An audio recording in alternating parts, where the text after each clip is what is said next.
There are moments in history that remain hidden, locked away behind closed doors, not because they're false, but because they're too real, too disturbing, too powerful. What you're about to discover might change the way you see faith, reality, and the power structures that shape what we're allowed to believe. This isn't about fantasy or horror movie thrills. This is about real footage, real cases, and the dark, almost untouchable corner of religious practice that few dare to speak about in public: exorcism. The Catholic Church has long maintained an official stance on the existence of the devil, demonic possession, and the rite of exorcism. And yet, despite this public acknowledgement, so much of what actually happens during an exorcism is kept away from cameras, from documentation, from you. Why? What's so dangerous about letting people see the truth? Perhaps the answer is not what you expect. Perhaps the danger isn't just what's seen, but what it reveals about everything else. This journey will take you inside that world, a world where the lines between psychological trauma and spiritual invasion blur, where faith meets fear, where ancient prayers clash with modern skepticism. We'll uncover footage that has circulated in silence. We'll explore what's authentic, what's denied, and what it could mean for our understanding of evil, healing, and the power we give to belief. Open your mind and hold on to it, because once you hear these stories, you can't unhear them. Now let's begin. The story begins not in a church, but in a small, nondescript apartment in Rome. A priest, who we'll call Father M, had been called there after a local woman began displaying behaviors that her family could no longer explain, screaming in Latin, though she had never studied the language, unnatural physical strength, a voice that was not hers. It wasn't the first time Father M had seen something like this. He had trained for this moment. But what made this particular case different was what came next. Someone in the room, terrified but desperate to show the world the truth, decided to press record. The resulting footage was never supposed to be seen. And yet, over time, it leaked. Grainy, shaky, with barely audible sound, but unmistakable in its intensity. The video showed a woman contorting in ways that defied anatomical logic. Her voice changed in pitch and tone, sometimes overlapping like 2 or 3 people speaking at once. She cursed in languages none of them spoke. At one point, she named sins only the people in the room could know. What made the footage chilling wasn't the spectacle, it was the subtle moments. The way the candles flickered all at once, though there was no breeze. The priest pausing mid-prayer, his hands trembling, eyes wide, not with faith but with something close to dread. The church's official position on the video: it doesn't exist. The diocese denied any knowledge of the event. The priest who led the ritual was quietly reassigned. The family relocated. Silence followed. And in that silence, a question grew louder. What are they afraid we'll understand if we see what really happens during an exorcism? Because while many dismiss exorcism as a relic of medieval thinking, the practice has not disappeared. It has simply gone underground. The Vatican still has trained exorcists in nearly every country. Every year, thousands of cases are reported. And while most are attributed to mental illness, stress, or attention-seeking behavior, a fraction, according to internal church reports, remain unexplainable. These are the ones that rarely reach the public. These are the cases hidden behind the phrase, "For the spiritual health of the faithful, discretion is necessary." But when you speak to exorcists off the record, a different picture emerges. Many talk of objects flying, of bodies levitating, of conversations with entities that know things they shouldn't, of people undergoing these experiences who had no history of mental illness, no desire for attention, no motive for faking. And above all, they speak of fear, not just fear of what they see, but fear of what it could mean for the modern world if these things were acknowledged openly. Let's pause on that. If the church admitted that some possessions are real, genuinely real, what would that say about evil, about free will, about science, psychology, and everything we've built our sense of reason around? If one case is real, then the door is open to all of it. And perhaps that's the true fear. Not the demon, but the possibility that demons exist. There's another video, less known but far more disturbing.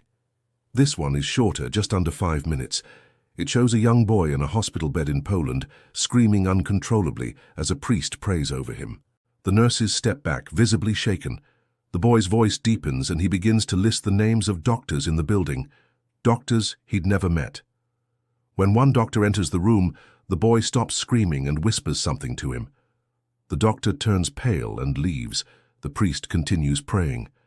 At the climax of the video, the boy's eyes roll back, his body goes limp, and the lights in the room cut out.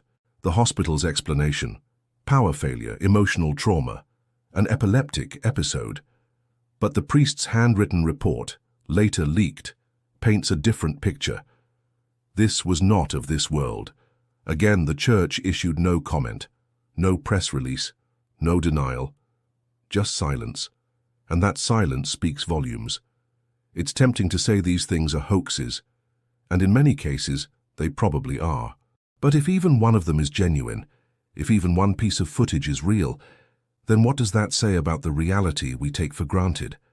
About the forces that might be at work around us, unseen, unspoken, and unacknowledged? Exorcism footage isn't just hidden because it's disturbing. It's hidden because it disrupts.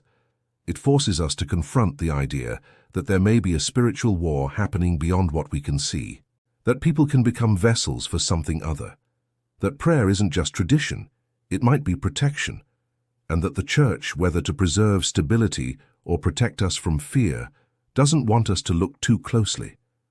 But the footage exists. Whispers of it pass between clergy. Clips circulate in online forums before being removed. There are people, priests, witnesses, even former possessed individuals, who speak out not for fame but because they feel we deserve to know. They tell stories of deliverance, of battles fought in bedrooms and church basements, of rituals that left them shaken to their core. And all of this leads us to one undeniable truth. Whether you believe in possession or not, people are experiencing something real, something terrifying, something transformative, and they're doing it in the shadows. So the next time you hear someone mention exorcism, don't roll your eyes. Ask yourself why, in an age where everything is documented, this one subject remains so hidden. Why footage is so rare. Why the church keeps it close. The answer might not be because it's fake, but because it's too real.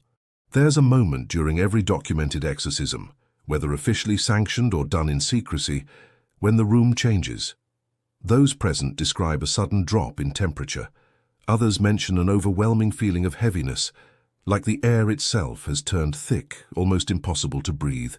It's in that moment that even the most skeptical stop asking questions and start praying. But what exactly is happening during that shift? Is it just fear manifesting physically? Or are we witnessing something far more ancient and powerful than psychology can explain? Let's go deeper.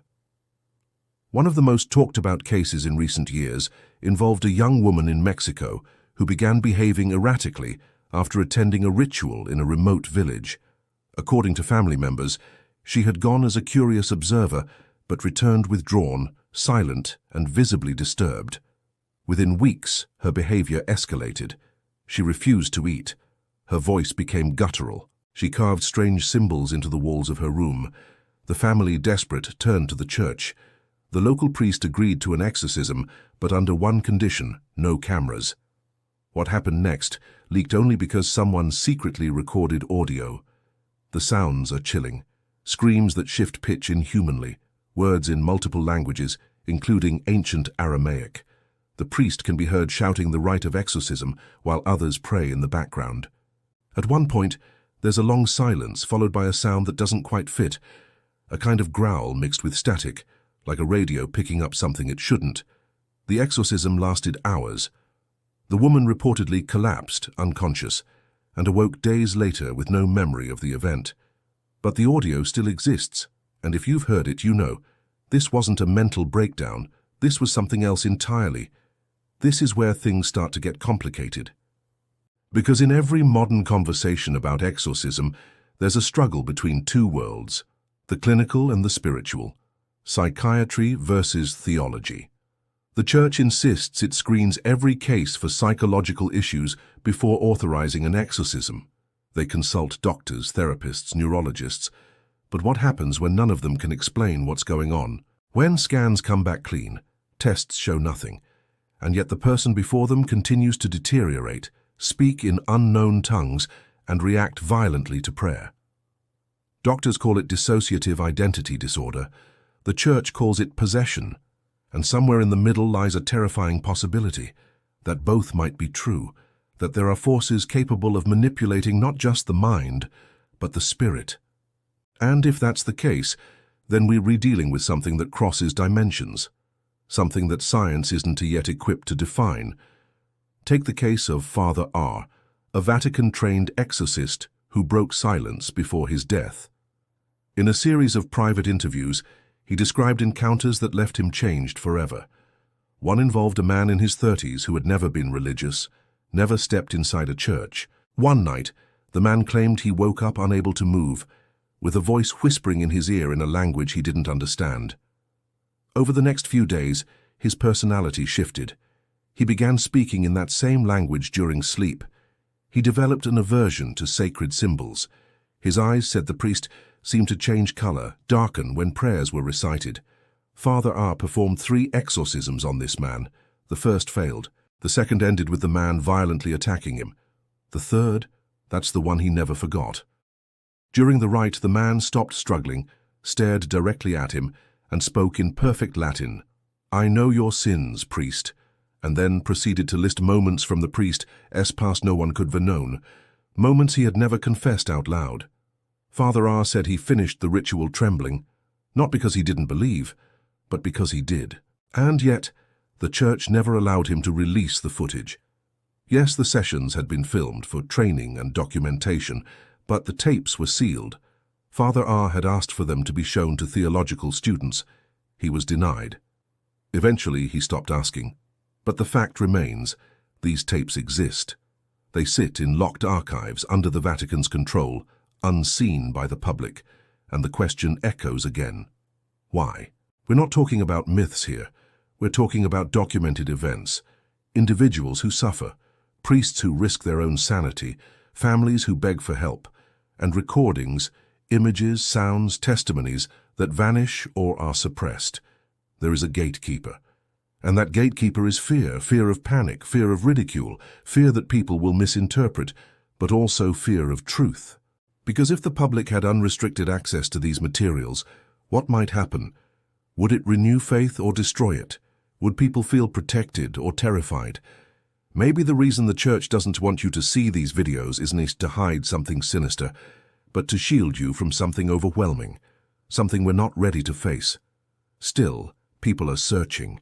Independent investigators, former clergy, even scientists with an interest in the paranormal. They dig. They compare symptoms. They track down witnesses. And more a pattern is emerging.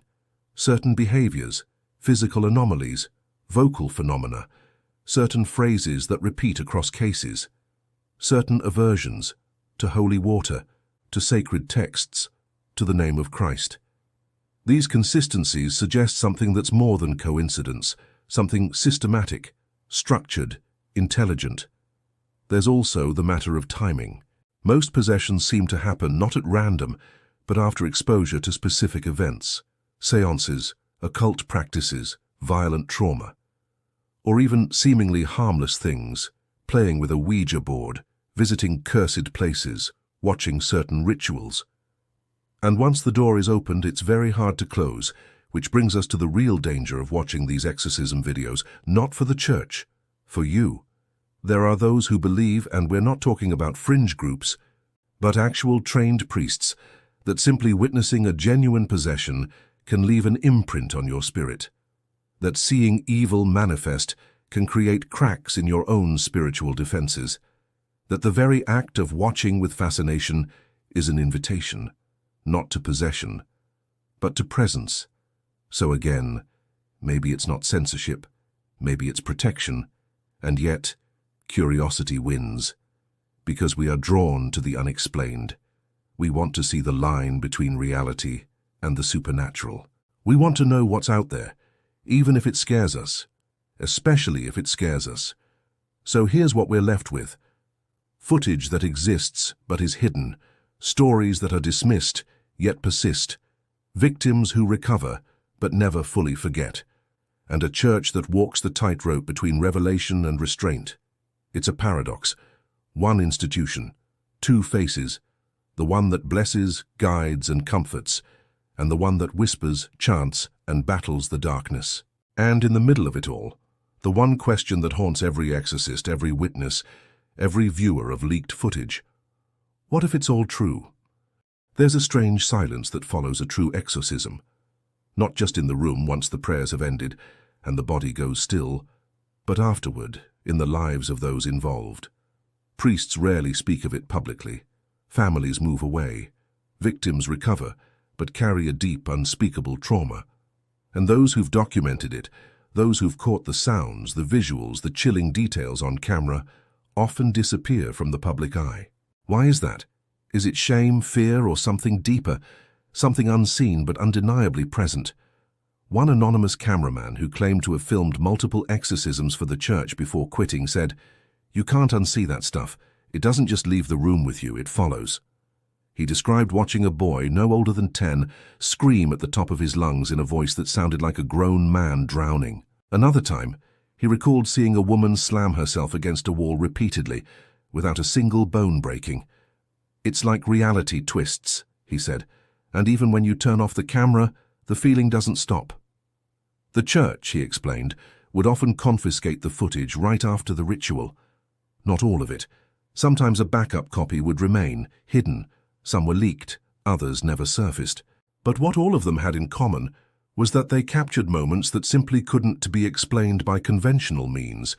No CGI, no acting, just raw human fear, and something else inside that fear, something ancient, something intelligent. And that's what makes this whole subject so unsettling. It's not just the supernatural phenomena themselves, it's the intelligence behind them, the way the voices mock the priests, the way the afflicted sometimes speak perfect Latin or Greek, the way they laugh at sacred texts, mimic prayers in reverse, or spit facts about the people in the room that no one else could know. It's personal, it's targeted, and it's aware. In one particularly infamous case from the Philippines, an entire team of investigators was brought in to document a long-running possession case in a small town. The girl involved had been taken from place to place for years. Churches, clinics, shrines, nothing worked. When the footage of her final exorcism was recorded, the team came prepared. 5 cameras, audio equipment, a full medical staff on site. What they captured stunned even the most skeptical among them. During the climax of the exorcism, the girl's body levitated 3 feet off the ground for nearly 10 seconds. No wires, no tricks. All 5 cameras caught it from different angles. What happened to the footage? According to the lead cameraman, the tapes were immediately confiscated by a Vatican representative who arrived unexpectedly just hours later. The entire crew was asked to sign non-disclosure agreements. Some refused. One tried to leak the footage online. It was taken down within hours. His account deleted. His equipment seized in a mysterious burglary. He never spoke publicly again. When asked later in a private interview what scared him the most, he said simply, "It's not the levitation. It's that she knew my mother's name." This is what we're dealing with, not just strange events, but a pattern of suppression, of cover-ups. And for what reason? Control, protection, maybe both. But it's clear that someone somewhere has decided that these realities are too volatile for public knowledge, too destabilizing, too risky. And yet, these realities persist. There's another layer to this, the victims themselves. Many who survive possession describe a life forever altered, not just physically but emotionally, spiritually. Some become deeply religious, others withdraw completely from the world. One man, once possessed during a college ritual gone wrong, described feeling like his body was a hotel that had been broken into. "You can board up the doors," he said, "but you never forget how easily they were opened." Some report strange after-effects, sensitivity to certain places, a constant low hum in the ears, dreams of ancient languages they never learned, and most hauntingly, a sense of being watched, not by people, but by something else, something waiting. And what about the priests, the warriors of the rite? They too carry scars. Many report nightmares, sudden illnesses. A few have left the priesthood entirely, unable to reconcile what they've seen with their faith. Others cling tighter to prayer, saying it's the only shield that still works. One exorcist described each ritual as a battlefield where success didn't always mean survival. Sometimes, he said, the demon leaves the victim, but it doesn't leave the room. But here's the most unsettling part of all: the idea that some footage has never leaked, not because it was erased, but because it was deemed too dangerous to view. Too disturbing, not just in what it showed, but in what it did to those who watched. A rumor persists within certain church circles of a tape known only as the Red Room. Supposedly recorded in the 1980s, it is said to feature a possession so extreme that everyone who viewed the entire video suffered some form of psychological collapse within weeks. 2 priests went missing. One ended up in a psychiatric facility. Another died by suicide. The footage was locked away in the Vatican archives. Its existence, of course, is denied, but the rumor refuses to die. Could it be exaggerated? A myth? Of course. But even the possibility of such a tape speaks volumes about how deep this goes, and how little we, the public, truly know about what has been seen, documented and hidden over the decades. And still, people search, not for entertainment but for understanding, because beneath all the horror, all the fear, is a profound question. What does this mean about the nature of the world? If evil is real in this way, then so is good. If darkness can invade the human soul, then light must be able to protect it. That's why people keep digging, not to glorify the demonic, but to confront it, to name it, to push it back. And maybe that's the point the church doesn't want us to reach on our own. Not that these things aren't real, but that they are. And that once you know, you can't unknow. Once you see, you can't unsee. And once you open that door, the responsibility is yours. So ask yourself, why are there so many efforts to suppress this footage? Why is the documentation so rare, so shaky, so quickly erased? Maybe it's not to protect us from horror. Maybe it's to protect us from truth. A truth that could unravel not just our understanding of evil, but our place in the universe. A truth that says we are not alone, not even in our own bodies. And that perhaps is the scariest thought of all. There's something deeply human about the need to document the unexplainable. It's why we point our cameras toward the sky during a thunderstorm, why we press record when something doesn't feel right. It's a way of proving, not just to others, but to ourselves, that we're not imagining it, that something really did happen. And when it comes to exorcisms, this instinct becomes even more urgent, because what's at stake isn't just a spectacle. It's our sanity, our understanding of reality, our very soul. But the more you look for real footage, the more you start to notice a pattern. Videos appear and disappear. Forums discussing them get taken down. Links go dead. Even keywords get censored or buried in search results. It's subtle but persistent. A quiet erasure, not enough to stop people entirely, but enough to keep the truth just out of reach. One former seminarian, who studied under a Vatican-approved exorcist, said this: "It's not that the church denies these things happen, it's that they want to control how they're seen. They want to own the narrative." He spoke of videos shown only in locked rooms under supervision to students in advanced theological training. Footage that would never be shown to the public, not because it was fake, but because it was too real. He described one clip in particular: a man in his 50s tied to a chair surrounded by priests. As the prayers begin, he starts to shake violently. Then suddenly he stops and looks straight at the camera. His eyes are wide but not afraid. They're calm, calculating. He speaks a single sentence in Latin: "Videbis quod non debes videre." You will see what you should not see. Then he smiles, not a pained or nervous smile, a confident one. The seminarian said everyone in the room felt the same thing at that moment, a deep electric dread, as if the footage itself had come alive. That's the part no one talks about, not just what these videos show, but what they make you feel. A sense that the boundary between the seen and the unseen has been crossed, that something watching from the other side has now noticed you. And once that happens, you're not just a viewer, you're part of it. Which brings us to the greatest risk of all. What happens when these images, these sounds, these experiences become viral? In a world where content spreads faster than wildfire, could a single real exorcism video, uncensored and unfiltered, change everything? Some believe yes. That's why they think the church intervenes so quickly. Not just to protect the victims or the clergy, but to preserve the delicate balance between belief and chaos. Because imagine a world where people wake up one day and can no longer dismiss evil as just metaphor, where faith is no longer a choice, but a reaction to overwhelming evidence. For some it would be a spiritual awakening, for others a collapse. Institutions would be shaken, science would scramble, society would fracture between those who believe and those who refuse. And that's not just theoretical. There have already been moments, small but telling, where leaked footage caused unexpected consequences. In Brazil, a video circulated showing a young girl in the throes of possession, reacting violently to holy water. It was graphic, disturbing, and very clearly not staged. Within days, local churches reported a surge in confessions and mass attendance. But also, hospitals noted a spike in psychiatric emergencies. Some viewers believed they were being watched. Others began experiencing hallucinations. The video was removed from all major platforms within a week. No official explanation was given. Then there's the psychological effect of repeated exposure.